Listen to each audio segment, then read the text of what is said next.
How to fix trading disabled in MetaTrader 5 or MT5.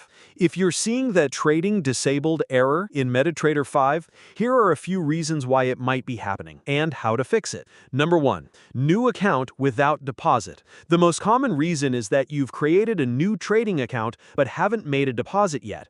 Most brokers require you to fund your account before enabling live trading, so make sure you've deposited the required amount. Number 2. App cache or file issues. If you've already made a deposit and trading is still disabled, the next step is to clear potential app issues.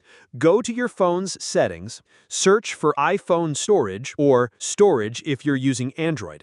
Once inside, scroll down and locate the MetaTrader 5 app. Tap on MetaTrader 5 and select Offload App. After offloading is complete, tap Reinstall App. This process helps refresh the app and often resolves bugs that may cause trading functions to be disabled.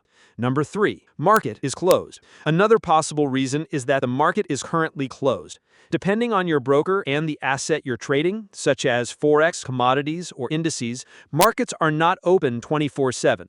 Wait until the market reopens and try again. This should fix the trading disabled issue on MT5. If this helped, leave a like and subscribe for more quick trading solutions.